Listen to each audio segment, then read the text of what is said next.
If you're a new coach and you don't have clients yet, there's a good chance the problem isn't your coaching skills, your credentials, or your confidence. It could be that your practice isn't set up to receive clients. In other words, you're not client ready yet.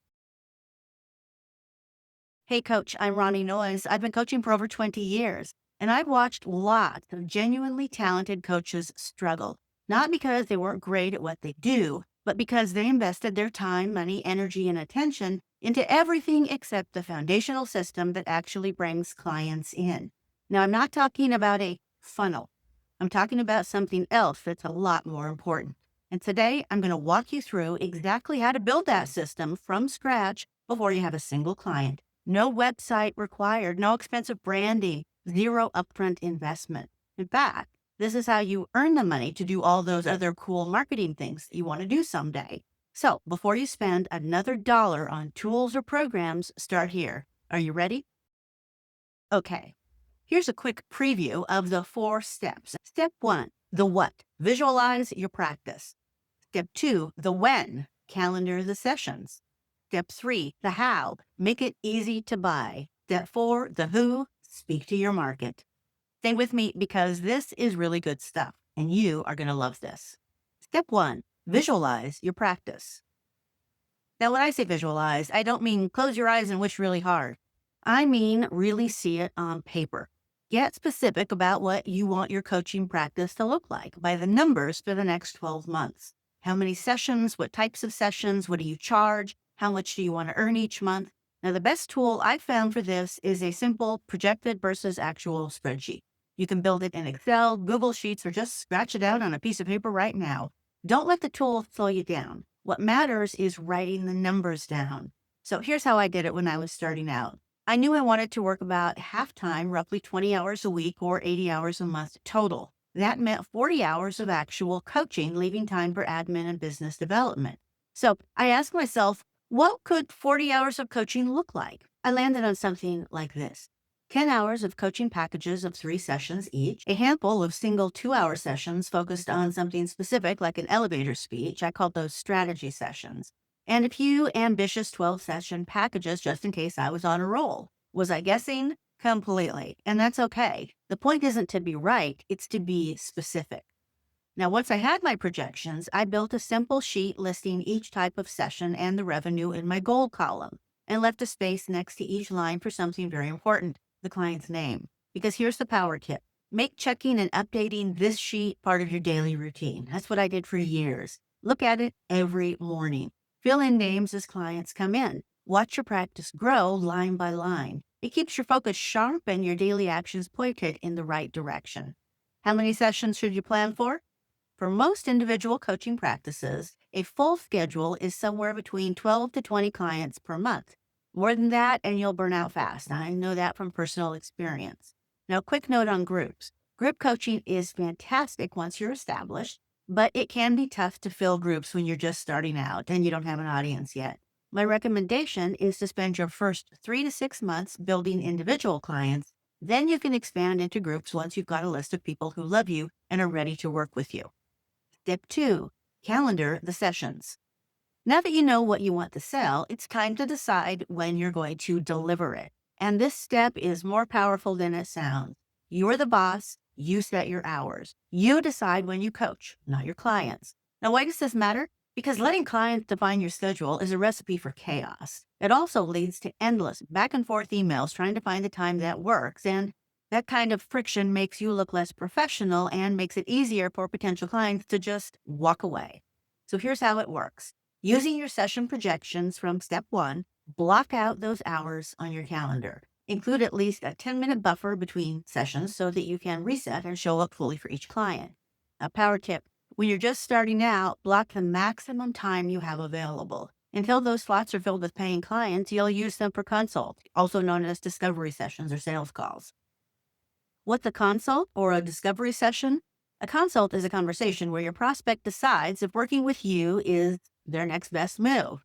It really is a sales meeting, and it's one of the most important things you can do early on. Book as many as you can is my advice. And yes, put your free consult slots right into your booking app.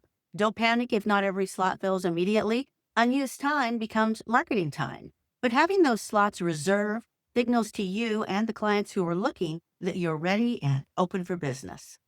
Step 3, make it easy to buy. Here's a question. Right now, at this exact moment, can someone find you and book a paid session with you without ever talking to you first? If the answer is no, you have a problem. You're not ready to coach. If you don't have a simple booking app set up, you're not just missing a convenience feature, you're actively repelling clients. Nobody wants to call, email, and text back and forth just to schedule a session. Nobody. A good booking app lets your client schedule and pay at whatever time is convenient for them, including 11 p.m. when you're asleep. And that matters because if someone is motivated to book a session and they can't do it immediately, they will often talk themselves out of it entirely or book with someone else. Another benefit, prepaid sessions reduce no-shows dramatically, and the automatic confirmations and reminders means you're not chasing anybody down. So set your app to only allow bookings during the hours you've already blocked on your calendar. Don't let it open up times you didn't intend to work.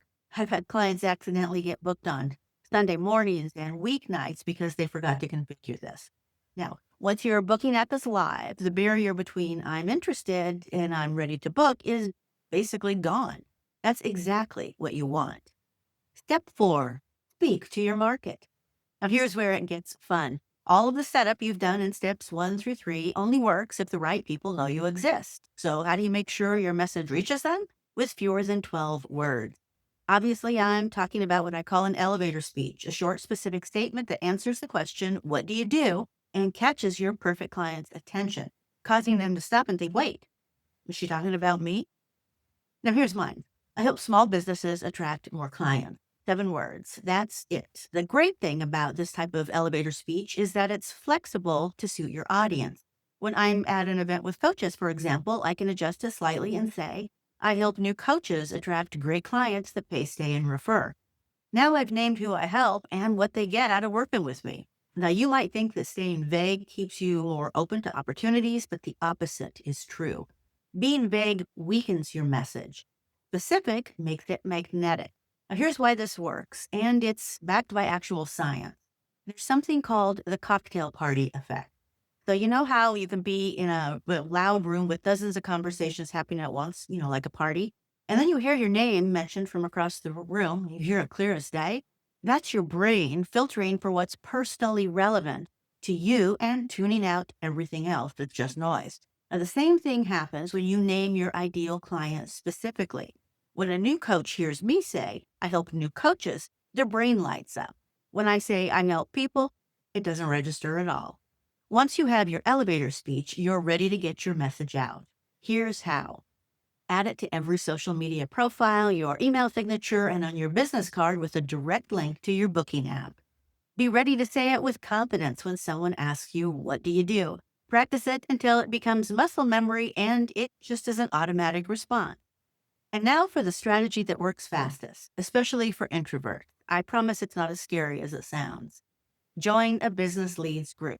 Yep, in-person networking, old school, and it absolutely works. You show up every week, you introduce yourself with your elevator speech, and you build relationships with people who will refer clients to you. You're not selling coaching to the other people in the group, you're building a referral network. And week after week, those appointment slots start filling in. Let's do a quick recap of the full system. Step 1, the what. Visualize your practice with a simple sales projection sheet. Step 2, the when. Block your time on your calendar so you're ready when clients are ready to work with you. Step 3, the how. Set up a booking app so it's frictionless to buy from you. Step 4, the who. Speak to your market with a specific magnetic elevator speech and get out there so people can hear you. How long will this take? How fast it works for you depends on the effort you're willing to invest. But here's what I know. Every single one of these steps matters and each one supports the others. When all 4 pieces are in place, the only thing standing between you and a full coaching practice is taking action on what you just learned. Give yourself 3 to 6, maybe even 12 months to build a full practice. And be patient with yourself. Now, I personally got to a full practice in 6 weeks. And if you want to know exactly how I did that, I'll link the video below. But spoiler alert, it was exhausting. But it worked because I was client ready. So coach, which of these 4 steps do you already have in place and which one are you tackling first? Let me know in the comments. I read everyone. If this was helpful, give it a like and subscribe for more practical proven strategies to build your coaching practice. Thanks for watching, Coach. I'm Ronnie Noyes reminding you that today is a great day to be a coach.